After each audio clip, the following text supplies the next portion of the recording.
Então, tudo bem? Então, você está prestes a ver a apresentação do trabalho do primeiro E sobre a Grécia Antiga.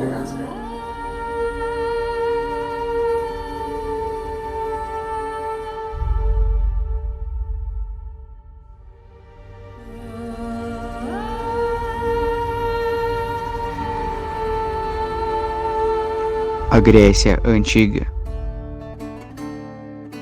O mundo grego. A Grécia Antiga abrangia as terras da Península Balcânica. Há um grande número de ilhas situadas à sua volta. Além disso, ao longo do tempo, os gregos ocuparam uma extensa faixa de terra na Ásia Menor, a porção sul da Península Itálica e a ilha de Sicília. O litoral grego é bastante recortado, possui bons portos e é facilmente navegável, o que certamente contribuiu para estimular a navegação e o comércio marítimo. A civilização cretense. Os antigos gregos foram muito influenciados por uma civilização que se formou tendo como centro a ilha de Creta, a maior das ilhas gregas do mar Egeu. Por volta de 2000 anos antes de Cristo, a ilha de Creta começou a ser ocupada por povos orientais, que incorporaram os nativos e fundaram importantes povoados, como Festo, Malha e Knossos. Inicialmente, os cretenses se dedicavam ao cultivo de cereais e olivas, à criação de bois, porcos e cabras e à pesca.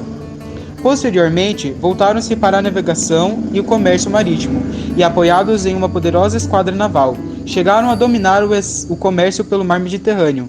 Um de seus principais parceiros comerciais foi o Egito faraônico ao sul. Atenas, o berço da democracia.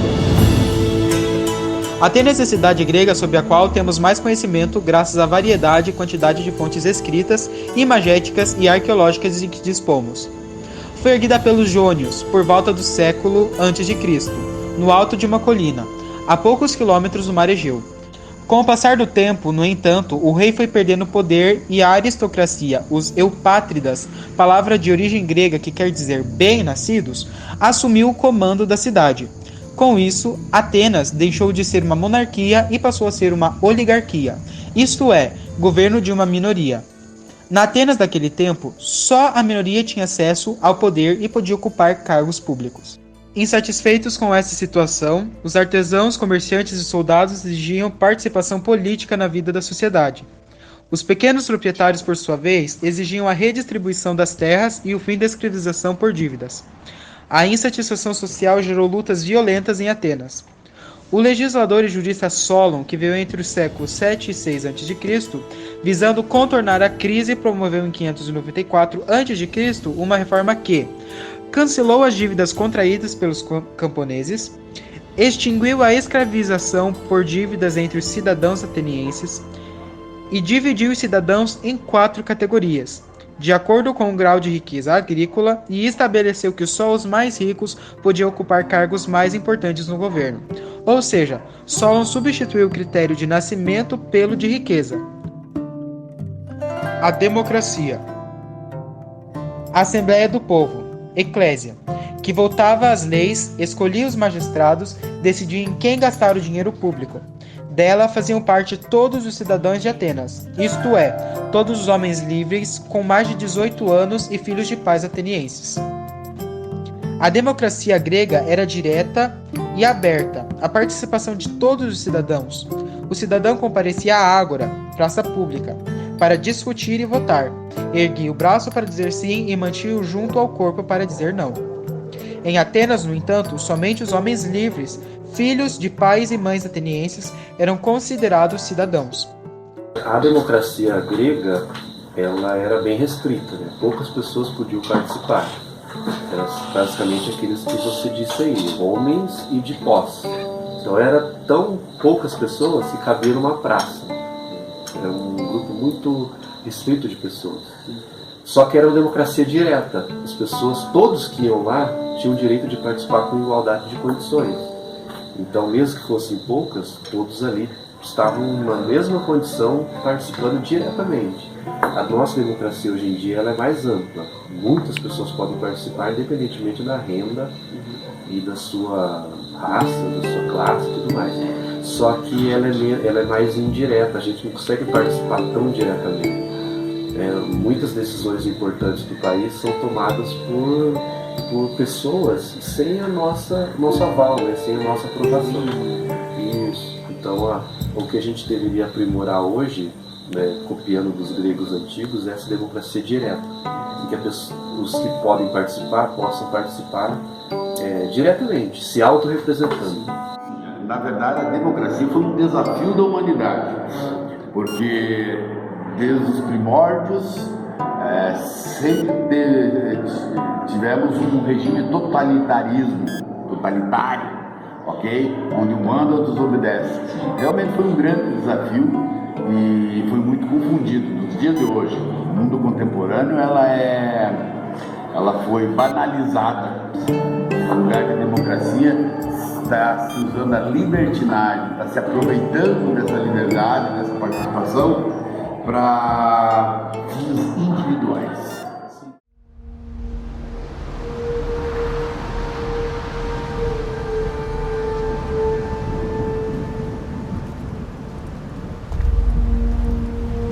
Estamos prontos, meu rei.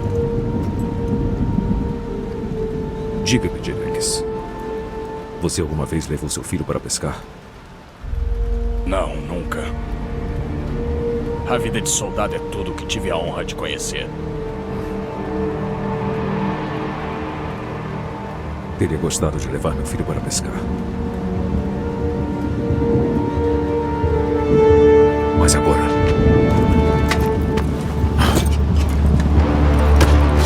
vamos conhecer nosso destino, sim.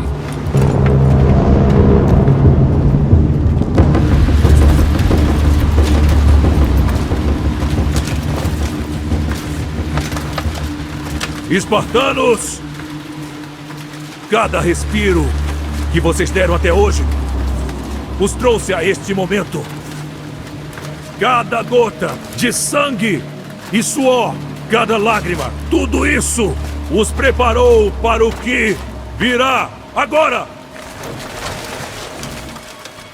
Os persas querem escravizar todos nós. Tenho uma ideia melhor. Vamos encharcar os deuses com o sangue deles! O que acham, espartanos? Por nossos filhos! Por nossas filhas! Por Esparta!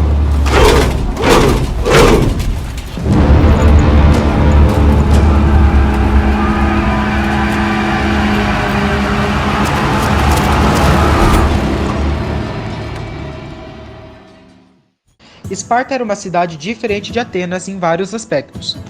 Enquanto Atenas teve uma história marcada pela sua proximidade com o mar e por uma produção cultural intensa, Esparta situava-se no interior, rodeada por montanhas e voltada basicamente para a vida militar.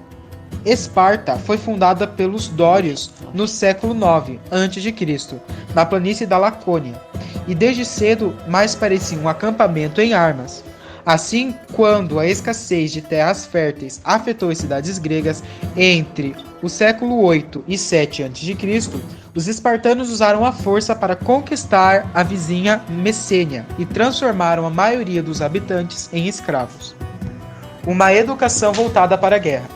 O filósofo grego Plutarco, autor de Vida de Licurgo, deixou-nos informações minuciosas sobre a vida dos espartanos, desde a infância até a vida adulta. Conta-nos ele que quando uma criança nascia, era conduzida à presença dos mais velhos para ser examinada. Caso fosse saudável, ela era devolvida aos pais, mas se apresentasse alguma deficiência, era atirada do precipício. O garoto saudável era criado com a mãe até os 7 anos. Depois disso, passava a morar com outros meninos de sua idade em acampamentos do estado.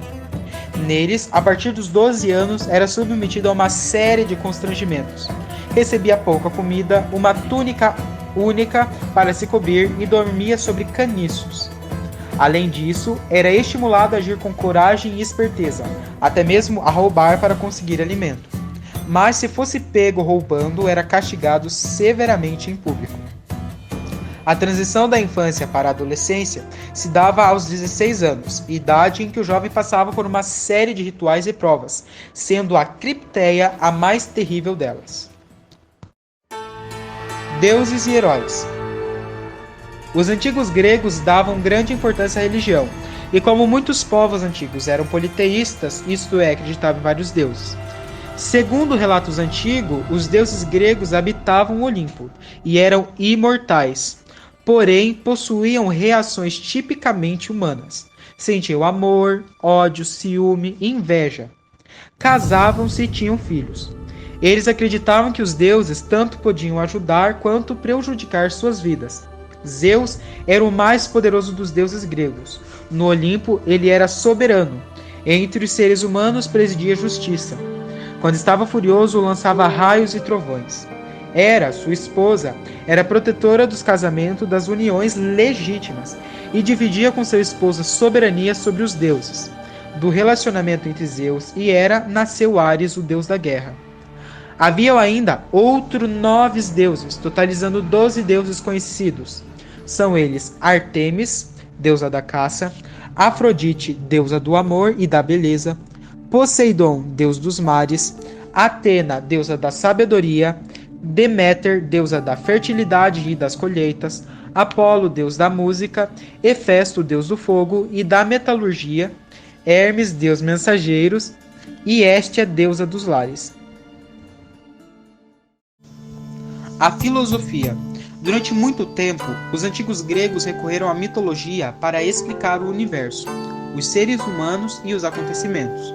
Por volta do século VI a.C., o ambiente de debates presente nas cidades gregas favoreceu o surgimento de pensadores que não se limitavam às explicações mitológicas, mas buscavam respostas na realidade física. Os homens que assim procediam foram chamados de físicos, pois empenharam-se racionalmente em compreender os fenômenos naturais.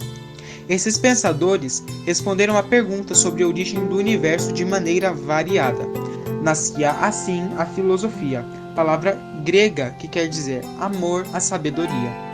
Até a sociologia, né, que é a minha disciplina de trabalho, ela nasceu da filosofia, e a filosofia é uma invenção dos gregos, né? A sociologia nasce diretamente da filosofia. Assim, a filosofia é a base da ciência é a filosofia.